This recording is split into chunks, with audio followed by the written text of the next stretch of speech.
আমাদের তো বিদেশে যেতেই হয়। তো যখনই আমি জার্নি করি, প্লেনের জার্নি, তখন প্রচুর পরিমাণে আমি দৌড় পার করি এবং খুব শান্তভাবে বসে থাকার চেষ্টা করি। আমি যখন ১ম প্লেন জার্নি করি তখন আমার মা বেঁচে ছিলেন। তো আমি তখন বলছিলাম যে আমার মেয়ের বয়স ৩.৫ বছর। তখন আমার মা বলছিল, "মেয়েকে সাবধানে নিয়ে বসে থেকো।" আর মা তো ভীষণ কান্না করছিল। তো আমার সেই জার্নিটা খুব কষ্টের ছিল। আমি যখন ১ম প্লেনে উঠি তখন বারবার মনে হচ্ছিল আমার ফ্যামিলির মানুষের সাথে আর কি দেখা হবে? নাও তো হতে পারে। ভীষণ কান্না পাচ্ছিল।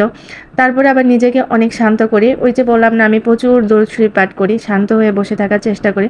তো আলহামদুলিল্লাহ আমার এমনও হয়েছে বছরে ২ বার ৩ বারও আমি বিভিন্ন দেশে যাত্রা করেছিলাম। কিন্তু আর ঐরকম ভয়টা কাজ করেনি ১ম বারের মতো।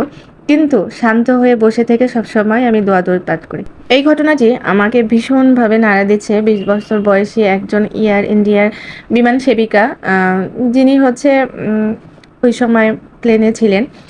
তো মণিপুরের ছোট্ট গ্রামে শোকে কাঁপছে। কিন্তু তার পরিবারের মানুষজন এতটুকু হলেও আশা ছাড়ছে না। হয়তো বেঁচে আছে। একটা ফোন তার ছিল, সেই ফোনটা এখনো বেজে উঠছে।